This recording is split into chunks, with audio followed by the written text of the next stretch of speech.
Bueno, bienvenidos y bienvenidas a Conciencias, el ciclo divulgativo de la Facultad de Ciencias de la Universidad de Alicante con el apoyo de UA Divulga. Con esta cuarta y última sesión del curso 23-24 completamos un ciclo de 2 años, digamos, en los que hemos hecho 8 sesiones, cada una de ellas dedicadas a una de las titulaciones de grado de la Facultad de Ciencias. En esta última, para cerrar, hablamos de geología.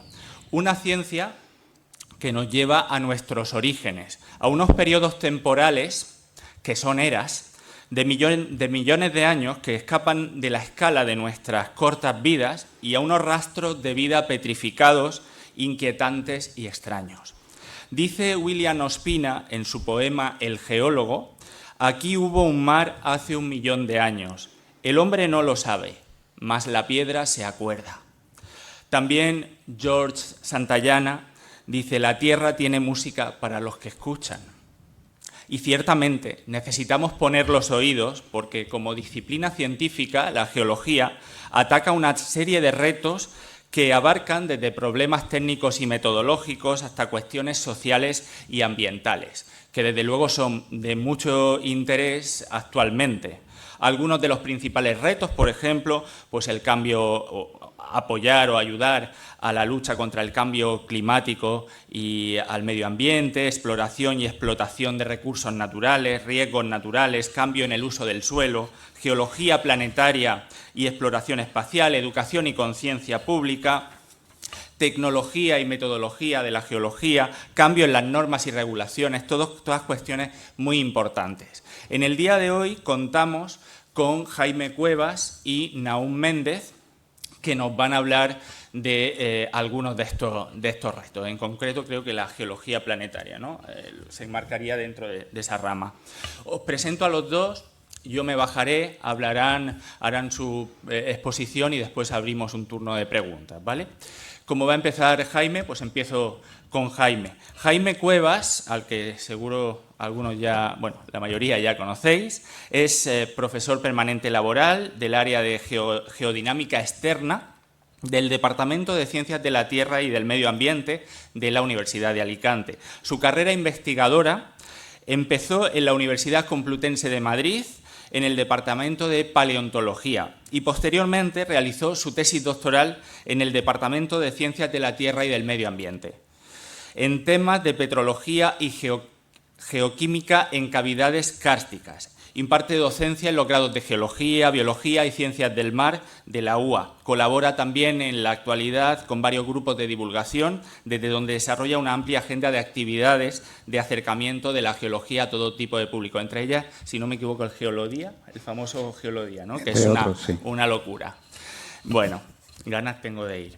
Nahum Méndez, por su parte, es actualmente becario FPI en el Departamento de Prehistoria, Arqueología e Historia Antigua de la Universidad de Valencia. Sus temas de investigación giran en torno a la tectónica activa, la geología planetaria, la aplicación de nuevas tecnologías a la geología y la monitorización de desastres y otros eventos geológicos. Además, Nahum informa, divulga ciencia y se enfrenta a los continuos bulos y fake news, no solo en televisión, sino también en radio, a través de su blog, Un geólogo en apuros. No en vano, pues también ha publicado 4 libros, os digo los títulos: Un geólogo en apuros, Historia de los volcanes, todo lo que hay que saber sobre geología e historia de las tierras raras. Desde todas estas iniciativas intenta hacer divulgación de distintos aspectos de la geología a través de un lenguaje sencillo y adaptado para todos los públicos. Pues sin más dilación os dejo con su conferencia, la conferencia de Jaime y de Nahum, que van a compartir título, se repartirán los temas convenientemente, con título Los satélites como herramientas para estudiar nuestro planeta y otros. Nada, muchas gracias.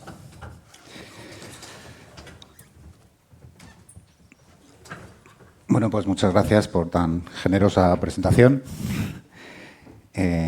Bueno, buenos días. Y nada, vamos a atacar este tema.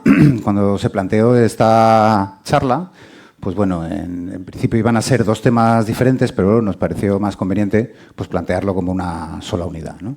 ya que Nahum tiene amplia experiencia en el seguimiento pormenorizado de todos los aspectos científicos relacionados con planetas que no sean la Tierra, pues bueno, ¿yo qué puedo aportar ahí? Porque yo, desde luego, no soy experto en eso. Bueno, pues voy a darle un marco al origen de toda esta inquietud por el estudio de cuerpos distintos al nuestro, porque quizá también es la misma inquietud por el estudio de nuestro propio cuerpo terrestre. Para ello, tenemos que presentar a una disciplina de la geología que se llama la geomorfología. La geomorfología es una disciplina que estudia las formas terrestres, los paisajes, donde incluye su descripción, clasificación e incluso evolución e historia de estos mismos paisajes. La esencia del interés geológico, si nos retrotraemos a las primeras ímpetus científicos de la humanidad, la primera vez que se hacen preguntas sobre qué es la Tierra o cómo ha evolucionado, tenían una esencia geomorfológica, simplemente porque las formas de la Tierra son lo más accesible. Así que primeras conjeturas, como ya han comentado en la presentación, pues de los primeros pensadores griegos, ya se dieron cuenta que fósiles en lo alto de las montañas pues era una evidencia que podía decir pues que aquello antes fueron mares, o veían que los ríos podían superponerse a ríos más antiguos. Así que estas injerencias, estas intuiciones antiguas, que ahora sabemos que son ciertas, en su momento eran totalmente arbitrarias y especulativas, lo que estaban basadas era en una observación de alguna manera geomorfológica, un tipo de análisis que en el futuro hemos llamado geomorfológico. Toda esta evolución, la propia evolución de la ciencia, desencadena en los siglos XVIII y XIX con la aparición de la historia natural, que es el inicio de lo que luego serán las ciencias naturales. Ahí algunas líneas de pensamiento importantes como el uniformitarismo, el actualismo y el evolucionismo, centrados en Newton, Lyell y Darwin, tres corrientes de pensamiento importantísimas en la historia natural que confluyeron en el estudio del paisaje como grandes escalas de comunidades de terreno, lo que llamamos el enfoque fisiográfico. Había la repercusión de los estudios de Darwin fueron tan absolutamente abrumadores que los investigadores empezaron a ver a los paisajes como organismos. Entonces tenían que explicar cómo nacían, cómo evolucionaban y cómo pasaban a otros paisajes, una especie de atributos biológicos a la naturaleza. Así se empezaron a hablar de paisajes senectos, maduros y juveniles, y toda una argumentación muy bien enfocada, pero que las instrumentaciones y las maneras analíticas de la época impedían que llegara aquello a demasiado buen puerto, porque eran muy buenas ideas, con muy buen enfoque, pero en el momento que se hacían los modelos evolutivos concretos, pues obviamente pues no podían evolucionar, faltaba algo de material. Esto llevó a que,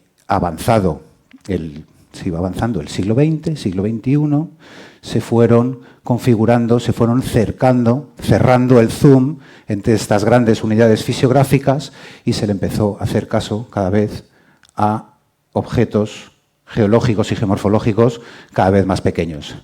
Iba avanzando, aparecieron los nuevos métodos de datación en el siglo XX y entonces se abandonó ese interés por las grandes unidades del terreno, centrándolo en objetos de escala cada vez menores, llegando al último objeto, que es el que tiene la escala más pequeña, con las escalas temporales más pequeñas. Objetos en geomorfología que se podían observar prácticamente en tiempo real, su monitorización era sencilla y también su cuantificación.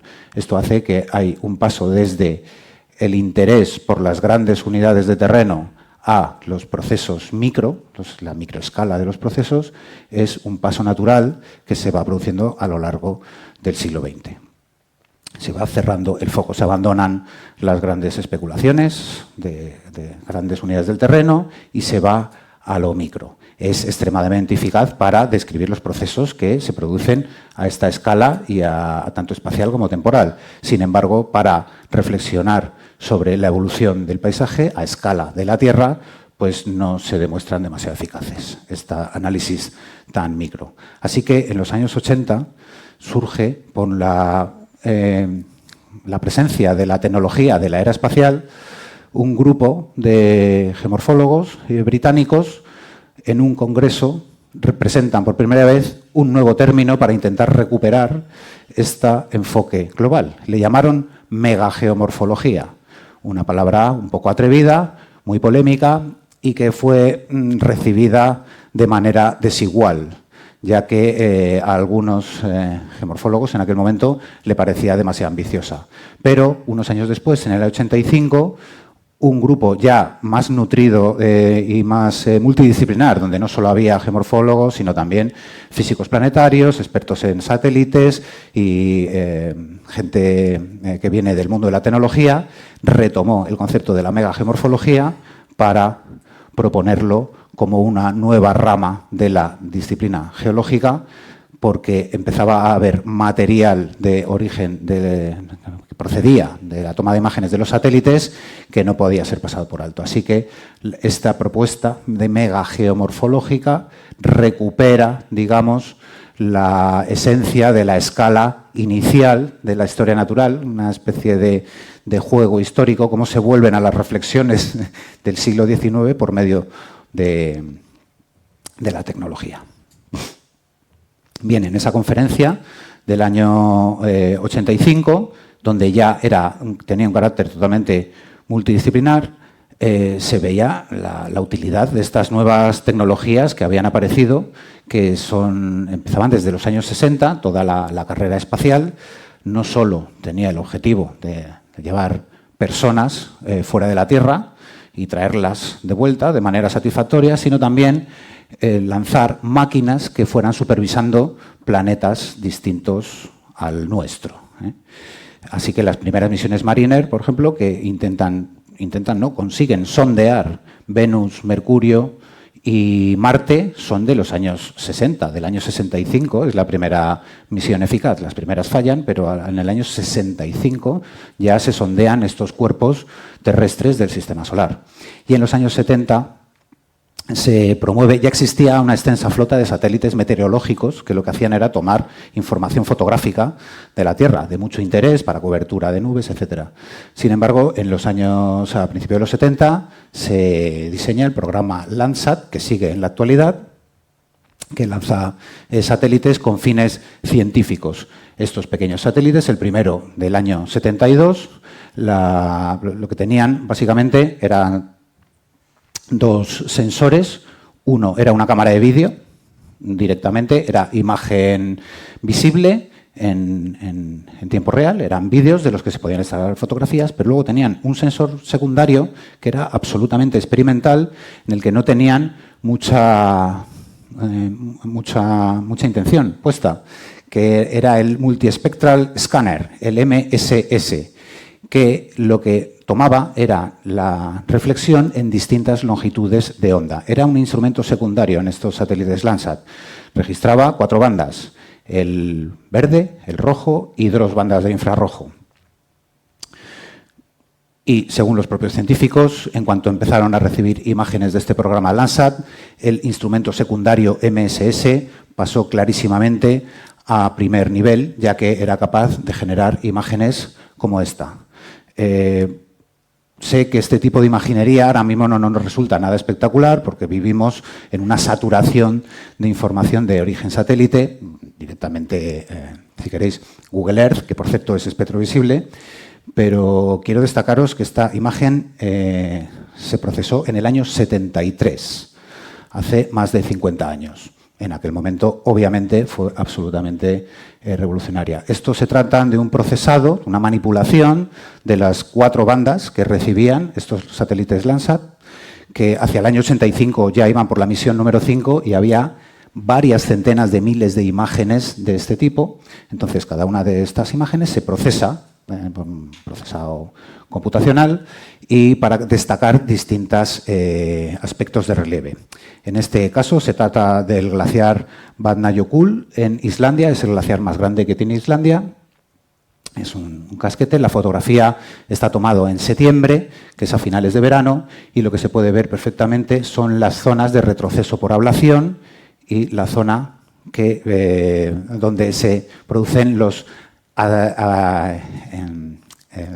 crecimientos y decrecimientos de la cobertera nival por los ciclos de verano-invierno. Se ven perfectamente, ¿eh?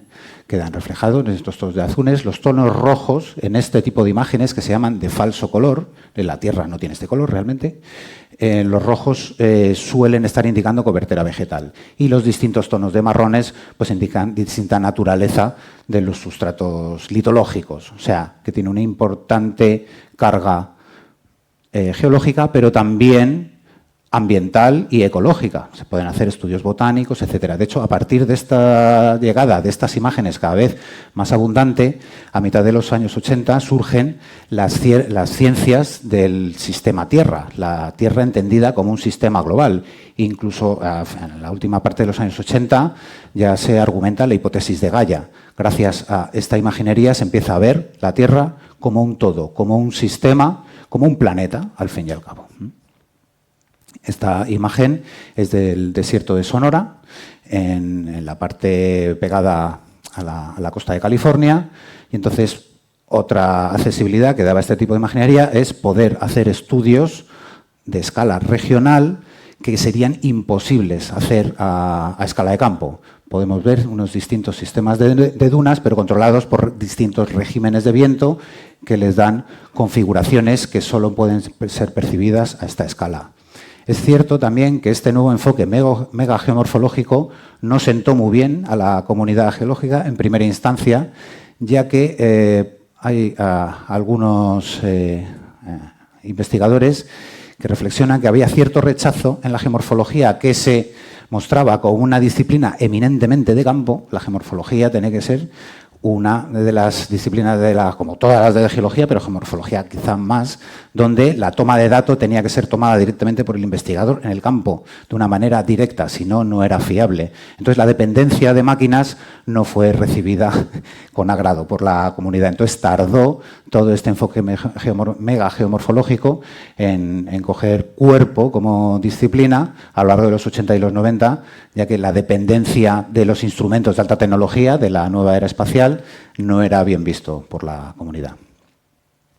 Esto es una imagen de un sector concreto de los Apalaches en el estado de Pensilvania, en Estados Unidos. Bueno, una imagen que, como además a los estudiantes de geología les puede resultar relativamente familiar, ya que Google Earth da una imagen parecida. Sin embargo, os invito, si queréis, luego a observar cómo es la resolución y cómo es la respuesta gráfica que da Google Earth a estas regiones frente a la interpretación multibanda que hacían estos satélites. E insisto, todas estas imágenes son del año 73-75, o sea, tienen casi 50 años de edad. Bueno, en este caso se pueden ver unos plegamientos de unas rocas antiguas, paleozoicas, que han sido diseccionadas por los sistemas fluviales, dejando todas estas franjas enormes, increíbles, que continúan mucho más arriba y abajo de la imagen, monoclinales, tan características de esta región de los Apalaches americanos. Luego también no solo había los instrumentos de reflexión. Los satélites Landsat lo que cogen es la reflexión de la luz solar y luego pues se quedan con un sector de tamaño concreto, sino que también estaban la tecnología radar, que tú puedes emitir una onda de radio y luego recibirla en la misma posición. Esta tecnología se usa para geolocalización, para detectar objetos o para calcular velocidades. Sin embargo, también se puede usar para obtener imágenes. Y en el caso de esta serie de satélites, que son los SIR-A, los Satellite Imaging Radar, que también hay nuevas generaciones, esta también es una imagen de los años 70, la longitud de radar que se usa es bastante grande, es de más de 20 centímetros y es capaz de atravesar materiales no consolidados, ¿de acuerdo? Aquí, de esta manera, se inaugura lo que se conoce como el Ground Penetrating Radar, que es radar de penetración de suelo. En esta imagen tenemos un sector del gran desierto de Sudán, una de las regiones, creo que la región más hiperárida del planeta, donde en el fondo, en colores rojos y amarillos, está la imagen Landsat que es reflexión de la superficie, que es una superficie arenosa, hiperárida, y se le ha superpuesto geográfica en el mismo lugar una pasada del satélite de radar, donde se han eliminado literalmente varias decenas de suelo, bueno, de superficie de alteración no consolidada de arena, y lo que refleja es el basamento cretácico, de areniscas cretácicas, con una red fluvial totalmente desarrollada. Esta tecnología, pues bueno, se reveló como impresionante para poder descifrar lo que se conocen como paisajes relictos, poder atravesar las superficies de alteración y saber cómo la geomorfología del bedrock, que se conoce, o del sustrato rocoso. Esta técnica es especialmente eficaz en zonas con hielo, también consigue atravesar el hielo, y también el suelo edáfico. Así que en zonas selváticas también se consigue atravesar todos los potentes perfiles edáficos y poder sondear o hacer análisis geomorfológico de los sustratos que yacen por debajo de las selvas.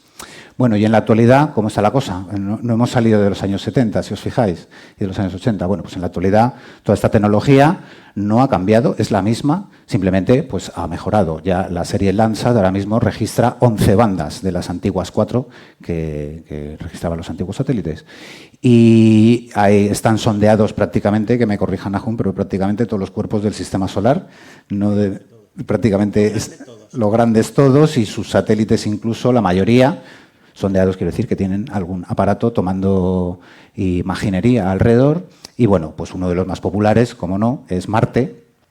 Y aquí tenéis un relativamente reciente trabajo donde en base a 3 obtenciones de datos de satélite de tipo elevación y radar de sistemas fluviales en Marte, se puede hacer geomorfología comparada usando estructuras en la Tierra, con la ventaja que tenemos de que en la Tierra no solo podemos tener la imagen por la misma metodología, sino que además podemos ir. Se puede hacer el estudio, digamos, esta propuesta de macro y microescala en la actualidad, lo que ha desembocado es en el estudio multiescala. Ahora mismo en geomorfología se suele hacer primero el acercamiento macro, luego meso y finalmente micro. Y luego las reflexiones puedan implicar a los 3 conjuntos de escalas. Así que este profundo y minucioso análisis que podemos hacer en la Tierra, podemos extrapolarlo a aquellos lugares donde solo tenemos acceso a la información macro. Y con ello pues revelar pues cosas muy interesantes que nos va a contar ahora Nahum, creo.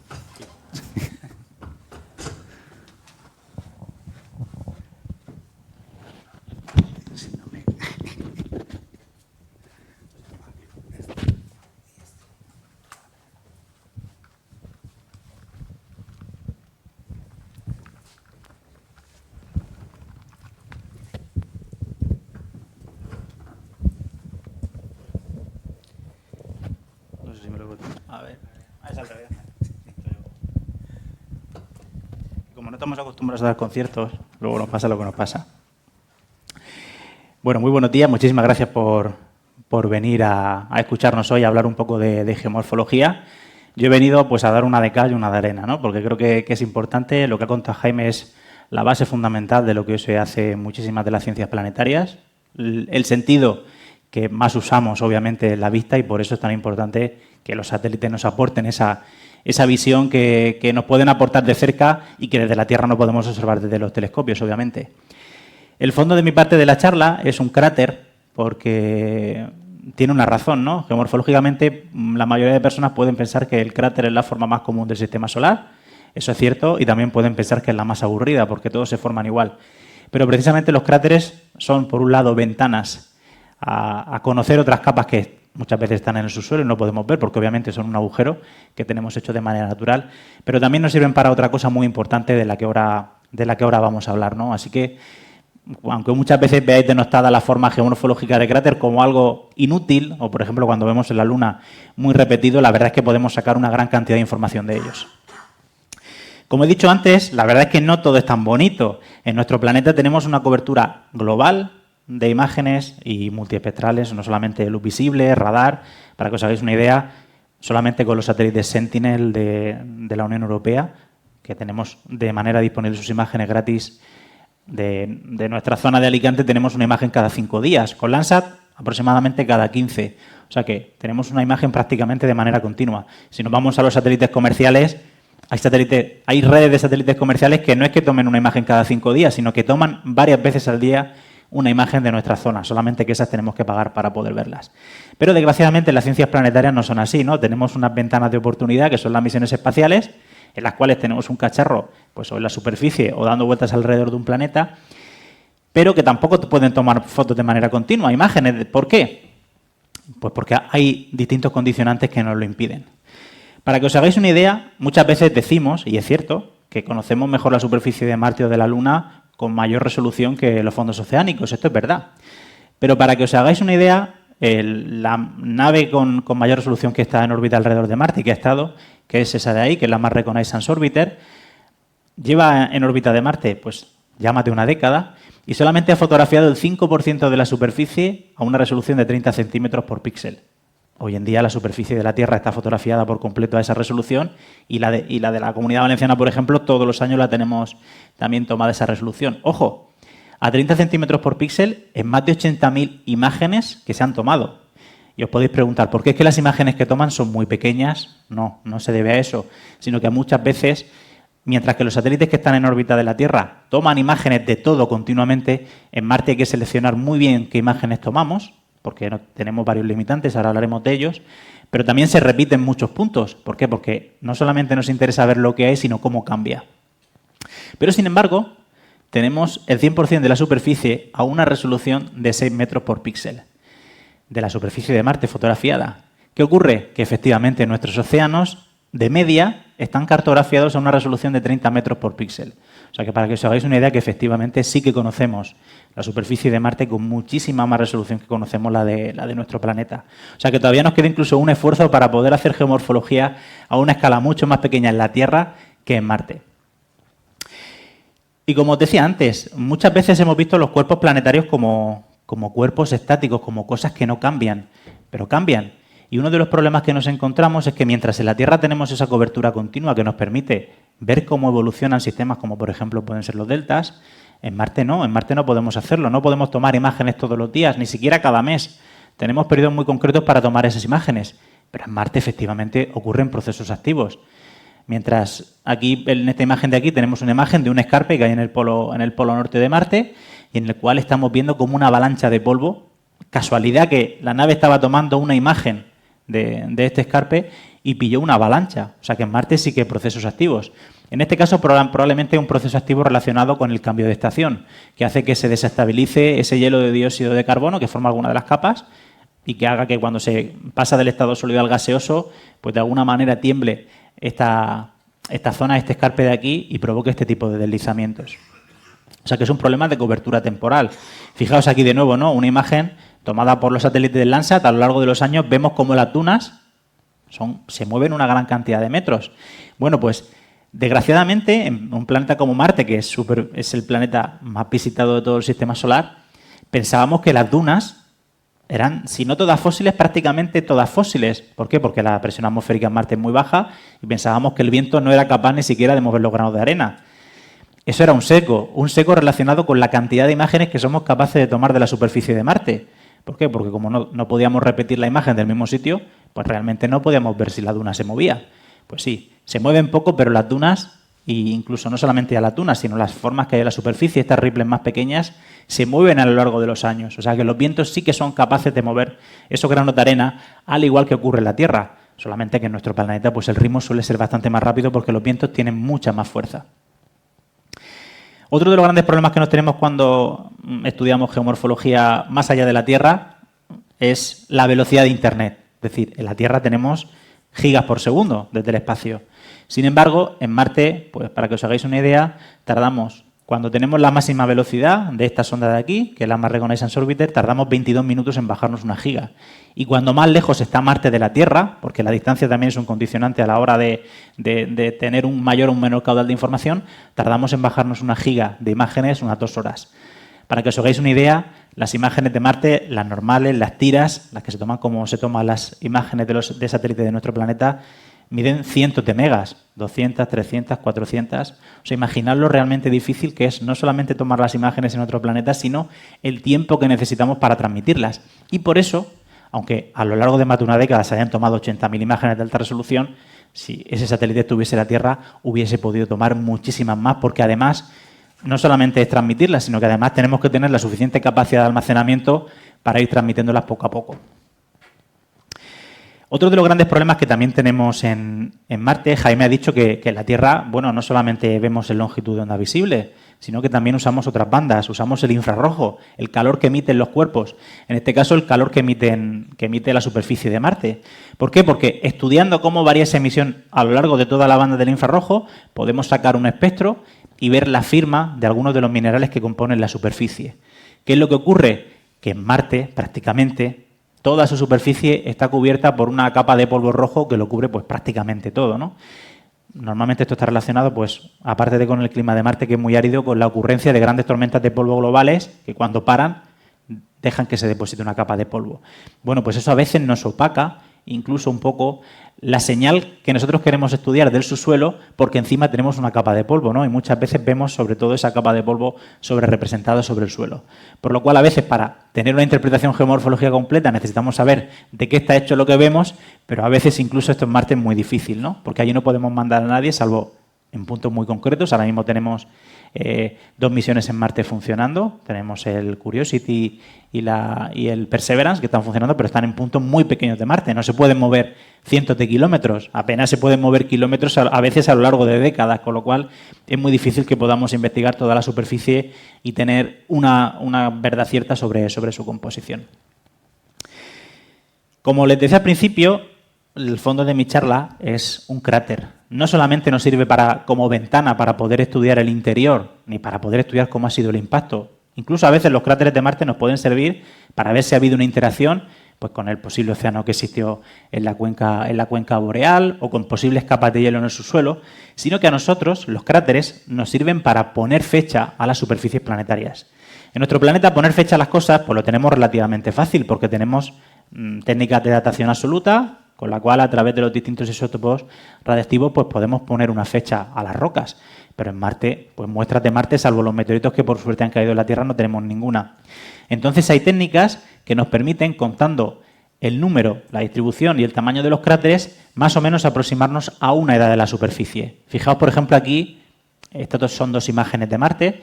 Fijaos cómo esta superficie de aquí arriba está completamente cubierta de cráteres. Hay cráteres más grandes y hay cráteres más pequeños. Sin embargo, en esta imagen de aquí, que es de uno de los polos, yo sinceramente no soy capaz de ver ningún cráter.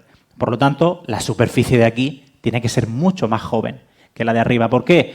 Porque suponemos que cuanto más tiempo ha pasado una superficie expuesta a la intemperie, expuesta a las condiciones del espacio, pues más posibilidades tienes de que te caiga un cuerpo sobre la superficie y te forme un cráter. Entonces, normalmente, por norma general, cuantos más cráteres tienes y más grandes son, pues es una superficie más vieja. Para que veáis que los cráteres realmente tienen una utilidad muy buena y, de hecho, hay bastantes cronologías, sobre todo en Marte y en la Luna, que son los que más hemos podido estudiar con detalle, cronologías de la superficie basadas en el número y tamaño de los cráteres, con lo cual nos podemos hacer una imagen aproximada de cómo ha evolucionado su superficie a lo largo del tiempo. De hecho, una de las cuestiones que en los últimos años se está más discutiendo sobre Marte es precisamente la edad de los volcanes de Marte. Los volcanes de Marte han existido durante toda su historia, se han parado en determinado momento, ha ido por pulsos. Bueno, pues gracias a los cráteres ahora de momento, empezamos a tener una imagen mucho mayor o mucho más detallada sobre el vulcanismo marciano que ha tenido, ¿no?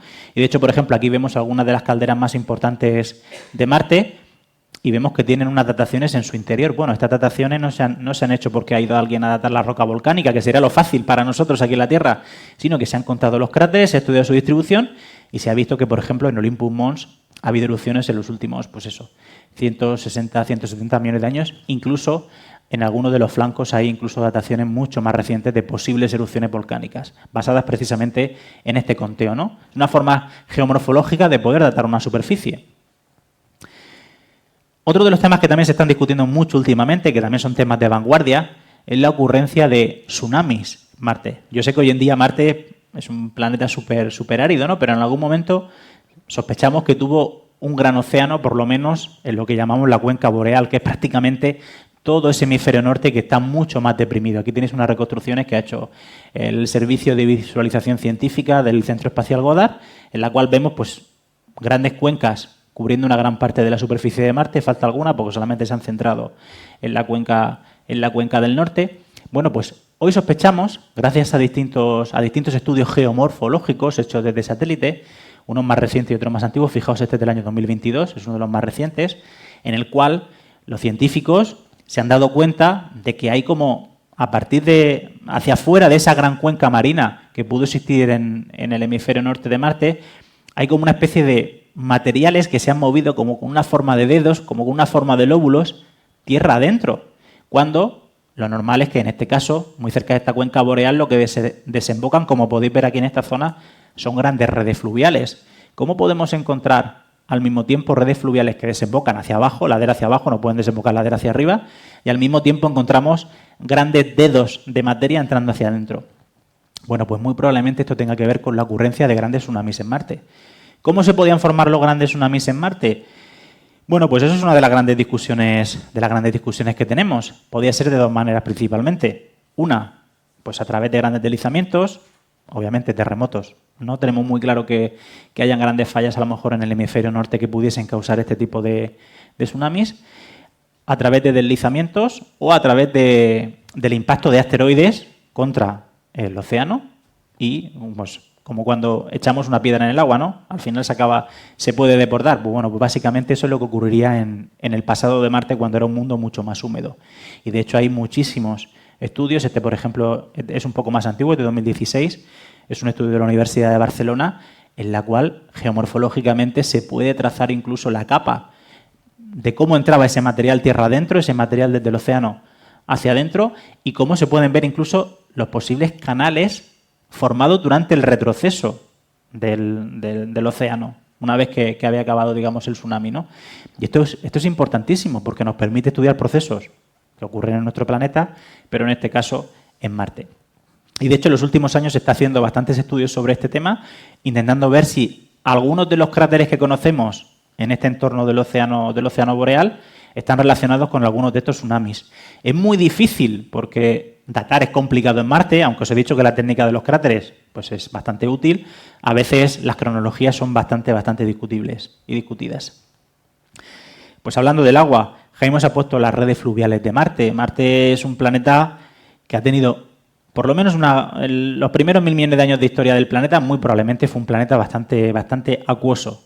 No sabemos si al nivel de la Tierra, porque todavía nos quedan muchos detalles por perfilar, pero hubo muchísima agua.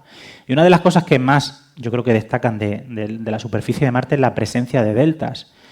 Los deltas no son más, bueno, geomorfológicamente ya sabéis que es un depósito de materiales que se suele formar en la desembocadura de una corriente fluvial, de un río, pues ya sea en un mar o en un lago. Bueno, pues en Marte, por ejemplo, ahora mismo, este delta que tenemos aquí, que es el delta del cráter Jezero, y que aquí tenemos una imagen del delta del Mississippi que se parecen más o menos relativamente. Bueno, pues aquí tenemos ahora mismo un rover estudiando estos depósitos deltaicos, ¿no? ¿Se parecen los deltas de Marte a los de la Tierra? Podemos, sobre todo, ¿por qué nos interesa estudiar los deltas de Marte? Bueno, porque si pensamos que en Marte hubo agua y que fue una cantidad de agua estable durante pues, una gran cantidad de años, 1000 millones de años o incluso más, eso pudo dar, habían posibilidades de que se pudiese dar la vida. Y si se pudo dar la vida, bueno, pues uno de los sitios buenos para intentar conservar, no digo fósiles, obviamente, porque si hablamos de vida nos referimos siempre a vida primitiva, pero sí biomarcadores o marcadores químicos que nos pudieran indicar que en esas rocas pues pudo haber habido vida. No, en este entorno lacustre pudo haber habido vida, y como en los deltas puede haber procesos de enterramiento rápido, esa materia orgánica o esos compuestos químicos se podían haber conservado de una manera muy buena, cosa que en otro tipo de ambientes obviamente no se podían conservar. No solamente vemos el delta desde el espacio, hoy en día se hace la geomorfología y se hace la estratigrafía también desde la superficie, lo que pasa es que mucho menos. Lo mismo que hemos visto el delta desde el espacio, el Perseverance está empezando a reconstruir todas esas capas del delta pues ya desde la propia superficie, ¿no? Incluso el cráter que hemos visto antes con el delta pues sería precisamente esta sería su reconstrucción y vemos, bueno, pues es que sería un entorno lacustre, probablemente abierto, por un sitio por donde entraba el agua y por otro por donde salía, y que todo nos lo confirma precisamente en este caso, no solamente la forma del delta que vemos desde el espacio, sino también las rocas que está estudiando ahora mismo el Perseverance en la superficie de Marte. O bueno, ya estudia más sedimentológico que geomorfológico, pero si uno va a Marte y se encuentra un conglomerado, pues lo normal es que puede imaginarse que el conglomerado lo ha depositado en una corriente fluvial, sobre todo cuando ve que el grado de redondeamiento de los cantos pues es relativamente alto, ¿no? Lo que indica que ha habido un transporte ahí de bastantes kilómetros y suficiente como para poder darle esa forma redondeada. Esta imagen no es del cráter Jezero, es del cráter Gale, donde está el Curiosity todavía haciendo su misión desde el año 2012, pero bueno, para que veáis que la geomorfología desde el satélite también muchas veces se puede corroborar desde la superficie. Hablando de geomorfología, las redes fluviales son quizá una de las cosas que más dolores de cabeza dan a los geomorfólogos a la hora de estudiar Marte. ¿Por qué? Porque en Marte por lo menos hay dos tipos de redes fluviales, por lo menos. Las redes fluviales que conocemos en nuestro planeta principalmente suelen formarse por la precipitación del agua desde la atmósfera a la Tierra, pero en Marte no solamente aparecen ese tipo de redes. Aquí tenemos una red, pues eso, parecida a las que se forman en la Tierra cuando llueve, esas formas pues, de árbol, dendríticas, con una jerarquía importante, muy importante de canales, casi fractal. Sin embargo, en Marte de repente encontramos redes fluviales gigantes, anchísimas, de decenas de kilómetros de amplitud, a veces como no se corresponde esa anchura del canal con la profundidad que tienen y que probablemente no representen a canales fluviales como los que conocemos aquí, sino a formados en episodios catastróficos en los cuales, por ejemplo, se pudo fundir una capa de hielo subterráneo, ya debido al clima o bien debido a la actividad volcánica en Marte, y que permitió que se fundiera parte de ese hielo debajo de la superficie y formase este tipo de redes fluviales que se formarían en eventos catastróficos y a escala geológica quizá casi instantáneos. O sea que en Marte todavía nos queda mucho por conocer sobre las redes fluviales e intentar asignar cada una a un momento de la historia de Marte. Pero en Marte la geomorfología no toda habla del pasado, también nos permite hablar un poco del presente. Jaime también ha introducido el uso de los radares que penetran el suelo, ¿no? El famoso GPR. Bueno, en Marte llevamos ya también alguna década usando este tipo de técnicas. ¿Por qué? Porque nos permite estudiar procesos que se están dando ahora. Por ejemplo, esto es un corte aquí del polo norte de Marte, del casquete polar que hay en Marte, y podemos, por un lado, reconocer la estratigrafía de todas esas capas de hielo y de polvo que se han ido superponiendo a lo largo de millones de años, y por otro abajo tenemos la unidad basal, ¿no? Que muy probablemente represente el basamento sobre el que se depositan todos esos materiales. Lo bueno, que en este caso en Marte la geomorfología de los polos es súper apasionante. ¿Por qué? Porque es una geomorfología activa, sigue siendo un lugar moldeado en la mayor parte obviamente por el viento, pero también por los procesos de depósito que hay relacionados con las estaciones. Pero ¿qué pasa? Que también hay deslizamientos continuos en la superficie. Lo que pasa es que, como decía antes, al final tiene que darse mucha casualidad para que pase la nave ese día por encima del casquete polar, que le toque hacer una foto y que nos toque fotografiarlos. Y sobre todo, importantísimo, hay una gran cantidad de procesos, no solamente glaciales, sino periglaciares alrededor de estas zonas más frías de Marte, en las cuales son capaces de transformar a un ritmo rapidísimo la superficie, y de año en año incluso pues podemos ver cómo evolucionan las grietas poligonales, cómo evoluciona la forma de los cráteres, en fin. Hay una geología activa bastante importante y que, de nuevo, gracias a la geomorfología y a este tipo de imágenes podemos intentar desentrañar un poco.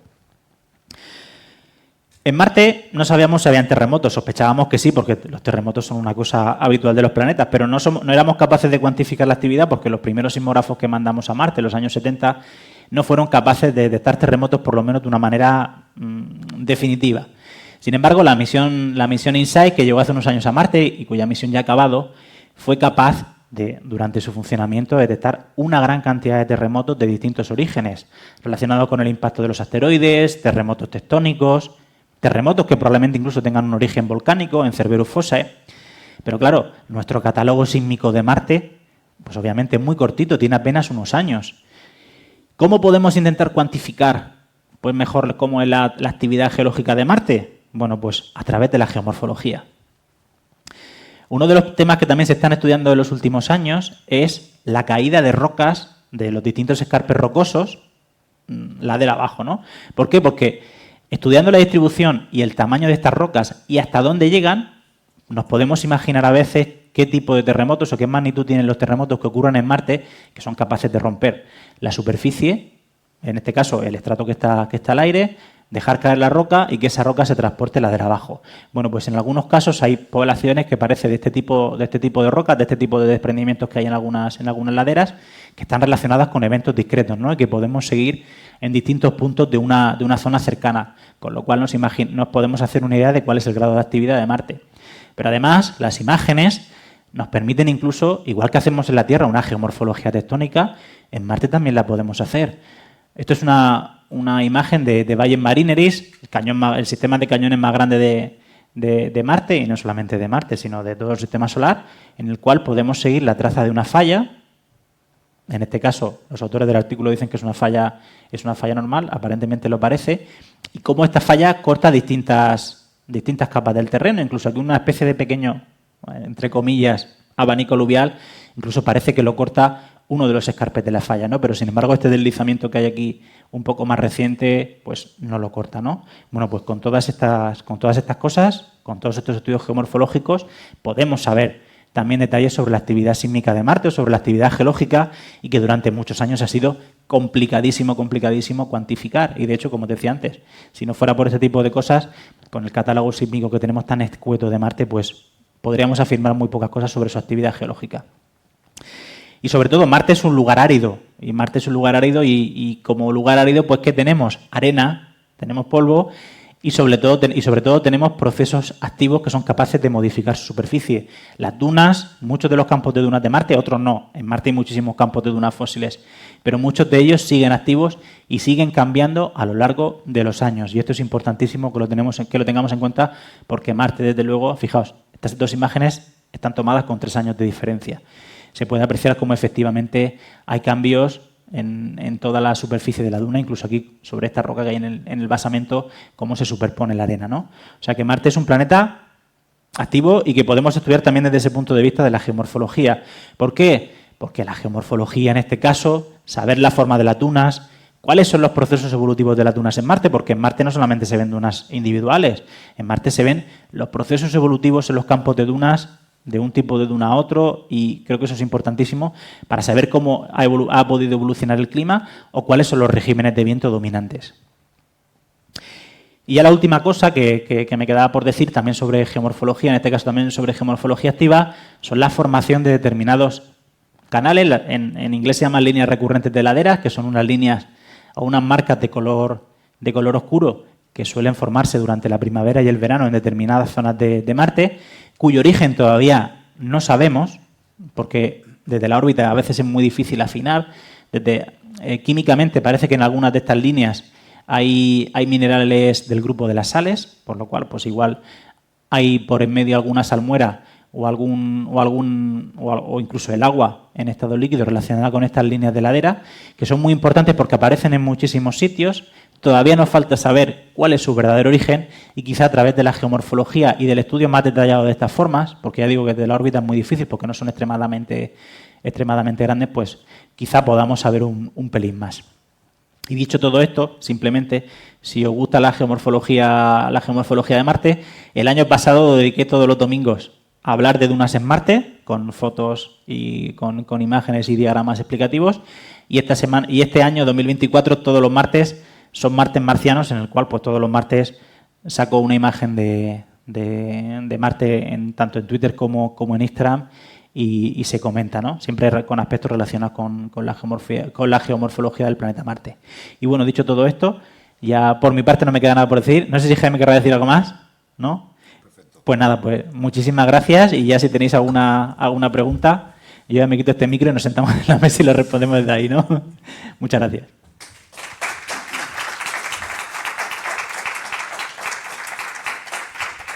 Bueno, pues muchas gracias, Jaime, Nahum. Abrimos un turno de preguntas, si queréis, comentarios. ¿Queréis hacer alguna aportación? Es el momento. Tenemos a los dos dispuestos a responder dudas, ¿no? Exabruptos sobre la tectónica de placas, cualquier cosa. Lo que sea. Has dicho que se pueden datar mediante cráteres de forma relativa. ¿Cómo se llegan a poner los millones de años, aunque sea de forma aproximada? Pues muchas veces, curiosamente, se han tenido que utilizar meteoritos que tenemos en la Tierra y que más o menos podemos ascribir a una zona del planeta, y a partir de ese meteorito y del estudio de la edad, que sí que podemos hacer de manera absoluta, ya se pueden hacer las calibraciones de las escalas de cráteres, porque sabemos de dónde ha salido, sabemos cuál es la edad aproximada de esa zona, y a partir de ahí se hace esa estimación relativa.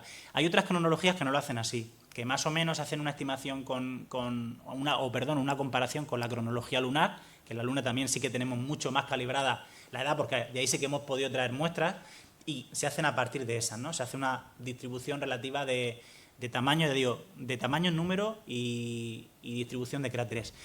Obviamente estas cronologías tienen sus problemas y son muy discutidas. De hecho, hay gente que se las toma muy al pie de la letra y hay gente que las toma con márgenes bastante grandes. Pero bueno, que es un tema todavía muy discutido, ¿eh? Quizá cuando podamos traer muestras de Marte y poder calibrar mucho mejor esa escala temporal, vamos a ver cambios sustanciales. Eso es una posibilidad a la que tenemos que estar abiertos. Pero si no nos vale para datar de una manera absoluta, por lo menos sí que nos va a valer para datar de una manera relativa. Porque además es que otro de los grandes problemas que tiene la datación por cráteres, por lo menos desde mi punto de vista, es que cuando cae un cuerpo contra la superficie de un planeta, no solamente tenemos un impacto, tenemos otra cosa que se llaman cráteres secundarios, que son todo el material que sale despedido, puede chocar contra la superficie nueva y formar otro rosario de cráteres. Eso a veces contamina mucho también la edad de las superficies. Entonces, a veces la datación por cráteres está bien más o menos para hacernos una idea, pero lo de tomárnoslo al pie de la letra también un poco con cuidado, ¿no? Pero bueno, de momento se están calibrando muchas veces con los meteoritos. ¿Alguna pregunta más?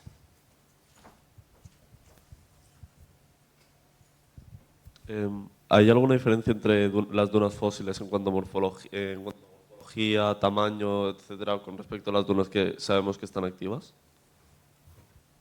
Pues realmente no suele haber mucha diferencia. Morfológicamente, a nivel de evolución posterior a que se hayan quedado fósiles, sí. Por ejemplo, en las dunas fósiles que ya no tienen movimiento, por ejemplo, podemos ver procesos erosivos, podemos ver la formación incluso de surcos, de canales, y eso se suele notar bastante cuando las dunas están fósiles en Marte por ese tipo de cosas, ¿no?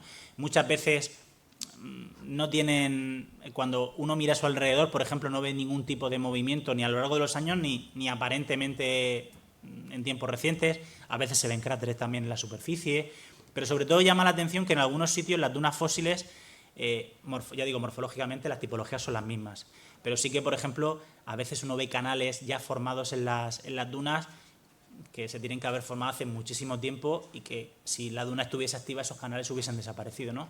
Estos canales, ¿cómo se forman? Pues en algunos casos probablemente hayan estado relacionados con la formación de capas de hielo que en algún momento se han sublimado y han sido capaces de excavar pues líneas, trazas, etcétera. Pero morfológicamente las dunas son prácticamente exactamente iguales. La forma de las dunas en Marte responde al momento climático en el que se han formado. Entonces, muchas veces tiene más que ver con ese régimen de viento, con ese régimen climático, que con que el hecho de que estén fósiles o no. Es decir, no hay una diferencia sustancial entre algunas que están activas y otras que no. ¿Más preguntas? ¿No? ¿Por aquí? ¿Por aquí? Sí. Bueno, felicitarlo. Había, antes de todo esto y ahora que se tiene esa información global a esa escala de 6 metros por píxel, ¿qué pasó con aquellos famosos canales de Marte? O cojo esta, a lo mejor es más cómodo. Sí. ¿Este se escucha? Sí. El tema de los canales de Marte es quizá, a mí, me parece una de las cosas más bonitas de la historia de la ciencia. ¿Por qué? Porque parte de los canales de Marte que se vieron en las imágenes de los telescopios, en realidad no eran ni siquiera un defecto del telescopio, ni siquiera algo que había en la superficie, sino que eran las propias venas del ojo del que miraba la superficie de Marte. Y de hecho se han hecho estudios porque cuando uno ve los canales cambiaban bastante, ¿no? Y muchas veces estaban, no sé si se escucha esto, se escucha, ¿no? Sí. Los canales estaban relacionados con eso, con la persona que miraba. Y era porque la luz de Marte era tan intensa que cuando le daban el ojo, lo que él veía era esos canales que estaban, que eran simplemente las venas. En otros casos, ¿qué eran los canales? El único canal así grande quizá que se podía ver de la Tierra era Valles Marineris, que era el más evidente. Lo que sí que se podían ver en aquella época desde nuestros telescopios principalmente eran las variaciones estacionales, el cambio de los casquetes polares, cambio algunas zonas que se ponen un poco más oscuras o más claras. Pero los canales, en la mayoría de los casos, estaban relacionados con el ojo. Eso se ha descubierto hace menos de 10 años, o sea que es un estudio bastante reciente. O sea que los canales, digamos, por un lado, estaban bien imaginados, porque en Marte hay muchos canales, pero no eran los que veían. O sea que es una curiosidad más de la ciencia, que yo creo que también hace que a veces nuestra propia percepción, ahora hoy en día vemos con cámara, ¿no? Pero nuestra propia percepción ha sido capaz de transformar de algún modo lo que estábamos observando. Y eso, bueno, le da un aire también bonito. ¿Alguna? ¿Sí? En cuanto a los volcanes que has estado hablando, ¿se sabe si están unidos? Es decir, si hay varios cráteres juntos y se deben a un solo hecho o son muy aislados. En Marte hay volcanes de todo tipo. No te puedo decir sobre si... Vamos a ver, la región volcánica más importante de Marte es Tarsis, y eso hay discusión sobre cómo se ha formado, ¿no? Sobre si es una pluma mantélica que pudo alimentar todo ese vulcanismo durante muchísimos millones de años. Si comparte la cámara magmática a todos, eso es complicado. El mecanismo sí que puede ser igual, ¿no? Un ejemplo de la Tierra. En la Tierra hay muy pocos volcanes que compartan la cámara magmática. Muy pocos, y de hecho los casos casi están tasados, ¿no? Se me ocurre el monte Katmai, la erupción de 1912 y cosas así. En Islandia también se sospecha que algunos volcanes pueden tener cierto nexo de unión, por lo menos, o cierto canal de comunicación, pero es muy difícil. Lo que sí que el proceso geodinámico que ha dado lugar a ese vulcanismo, en ese caso, sí que en la región de Tarsis sí que es el mismo. Pero, por ejemplo, en el caso de vulcanismo más reciente, por ejemplo, la zona de Cerberus Fossae, son seguramente zonas que tienen una tasa de fusión parcial más alta, en zonas muy concretas y que no tienen relación probablemente con las zonas de su entorno. Pero que muchas veces los sistemas volcánicos los vemos muy cerca porque tienen lo que condiciona su aparición es la geodinámica de la zona, pero el problema es que luego cada volcán funciona de su manera porque tiene un sistema, digamos, casi cerrado, propio y muy pequeño en el espacio, que al final no hay, digamos, un trasvase de magma entre uno y otro. Pero bueno, estamos dispuestos a ser sorprendidos, ¿eh? Que Marte, del vulcanismo de Marte, sabemos nada. Ahora mismo sabemos eso, las estimaciones de edades, sabemos qué tipo de vulcanismo era, porque los edificios volcánicos son muy claros, pero incluso hay muchas formas que aparecen en el relieve que realmente no sabemos si son volcanes con relación con las rocas ígneas, si son volcanes de barro, si son pingos. No sé si sabéis lo que es un pingo. Un pingo es una forma de criovulcanismo, que es una especie de montículo que aquí en las zonas polares se da muchísimo y que a veces se le hunde esa parte superior y que a veces aparecen en determinadas zonas de Marte y no sabemos con qué fenómeno puede estar relacionado. O sea que todavía nos queda muchísimos análisis geomorfológicos por hacer. Hay algunos sobre este tema que están también muy discutidos y muy debatidos, pero bueno, yo creo que es un campo precioso. Y ya digo que nos queda... La primera parte era un poco para desanimaros de que no tenemos tantos datos sobre Marte como parece, pero en realidad lo que quería que supierais es que hoy se hace mucha ciencia de vanguardia relacionada con las ciencias planetarias en Marte y que tenemos todavía muchos más interrogantes de lo que realmente sabemos. ¿Alguna? ¿Sí? ¿Por ahí?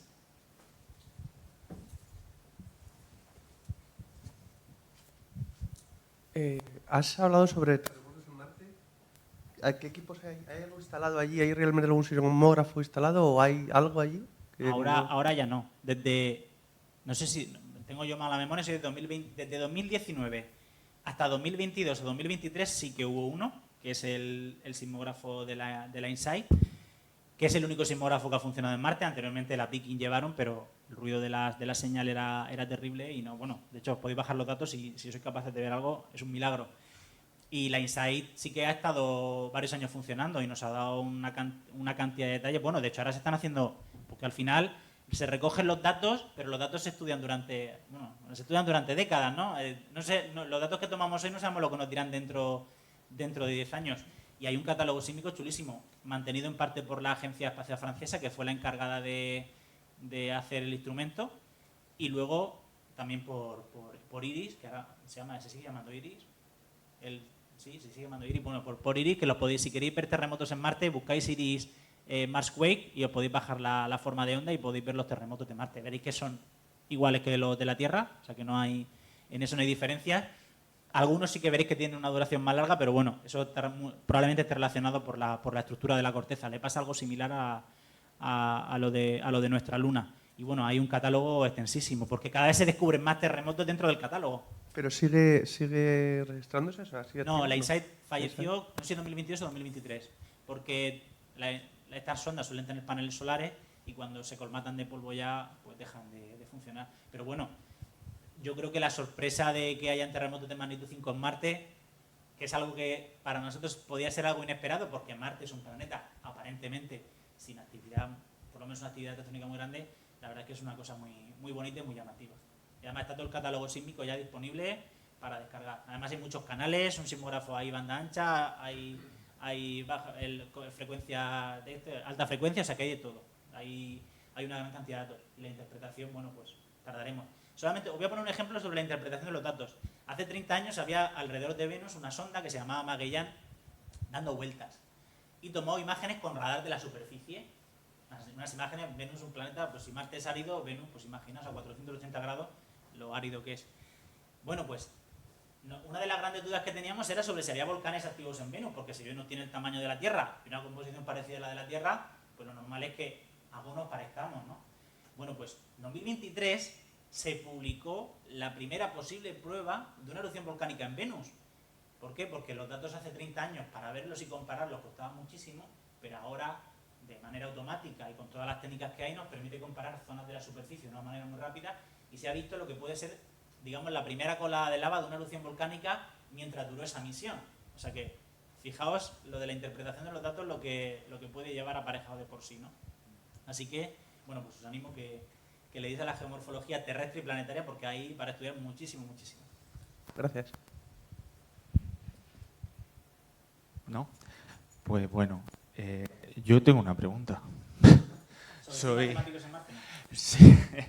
Ahora me vaya a disculpar porque yo no tengo ni idea, totalmente ajeno a las ciencias geológicas, soy matemático, pero, disculparme la pregunta, ya lo he dicho, ¿en qué medida la historia geológica o dinámica, geomorfológica de Marte nos habla de la historia de la Tierra? O sea, ¿es evidente que seguimos los mismos pasos? ¿Tiene unos procesos propios? Es decir, allí había agua, de repente en algún momento el agua fue desapareciendo. ¿La Tierra se parece en algún sentido a esa historia geológica de Marte o cada planeta es diferente por su propia composición, etcétera? No sé. ¿Cómo podemos conectar, ¿no? Jaime ha dicho la clave, es la planetología comparada. Igual que para la evolución se ha hecho la anatomía comparada entre los distintos organismos, hoy en día se hace la planetología comparada. Se comparan procesos, se comparan evoluciones y obviamente cada planeta sigue su línea evolutiva dependiendo de muchos condicionantes, ¿no? Su composición, su estructura, su cercanía al Sol, etcétera.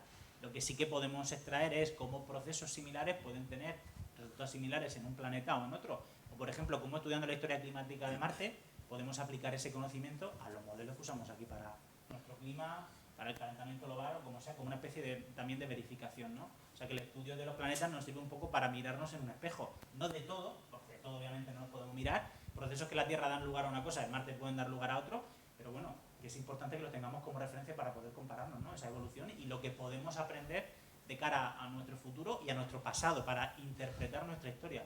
Porque bueno, el futuro a veces no nos preocupa en tanto que creemos que tenemos cierta capacidad para poder predecir hacia dónde vamos. Pero el pasado, cuanto más atrás nos vamos en el tiempo, más nos cuesta encontrar roca, más nos cuesta encontrar detalles y a veces pues tenemos que mirarnos en el espejo de los planetas para poder un poco pintar ese cuadro de la infancia, ¿no? Esa foto de la Tierra bebé que no tenemos. Sí, por eso pensaba, por ejemplo, en el cambio climático, ¿no?, al cual nos enfrentamos, y si el espejo nos pone cara a cara frente a una historia pues que lleva a un lugar pues que podemos reconocer en otro planeta, o en fin. Bueno, no quiero tampoco... Una cuestión. No, que está muy bien. Las preguntas de fuera de la especialidad suelen ser las más interesantes, porque cuando estás metido dentro, estás dentro de la marabunta de datos y no tienes la visión holística. Tu pregunta es muy interesante porque la cuestión es la pregunta, ¿no? Entonces, para poder hacer una contestación científica, tiene que haber sido valorada por el método, digamos, ¿no? Entonces, ¿qué le ha pasado a Marte? En realidad, Marte es como el laboratorio de ensayo para ver la reproducibilidad de los modelos que vemos en la Tierra. Por eso es tan interesante. No es si nos parecemos o nos diferenciamos, sino que tenemos la oportunidad, por primera vez, con Marte y otros planetas, por supuesto, pero Marte es el que tenemos ahora más a mano, de poder poner a prueba los modelos que funcionan en la Tierra, sobre todo los más antiguos, los que no tenemos modelo, la formación de nuestra corteza, la formación de nuestra estructura, de dónde viene nuestra tectónica. Por una vez, no tenemos solo un ejemplo, que es el nuestro, sino podemos comparar con otro lugar. Y la gran pregunta de todas, que todo el mundo la tiene, es el origen de la vida. Entonces, en el momento en que se demuestre, que yo creo que se va a conseguir, ¿no, Nahum? Segurísimo. Vale, yo creo que también. En el momento en que se confirme que ha habido algún origen biológico en Marte, será la primera vez que ese proceso tan complicado y tan enigmático para nosotros ha sido reproducido. De momento, si miramos solo la vida en la Tierra, es imposible que lleguemos nunca a saber cómo ha tenido su origen, porque solo tenemos un ensayo, una vez ocurrió. Entonces, la oportunidad de que haya ocurrido en Marte es una excelente ocasión para poder aplicar el método científico, cosa que, por ejemplo, en el origen de la vida y otros tantos temas nunca se ha podido aplicar. Así que, bueno, ya la historia geológica de la Tierra y la historia geológica de Marte en algún momento habrá que contarlas a la vez para poder entender las dos, ¿no? Pues nada, muchísimas gracias, Nahum, Jaime, no solo por vuestras conferencias, sino también por las respuestas tan constructivas. Y nada, gracias a vosotros, a vosotras también por acompañarnos. Ya sabéis que esta es la cuarta y última sesión de este ciclo, 23-24, pero amenazamos con volver el 24-25. Así que aquí os esperamos. Muchísimas gracias.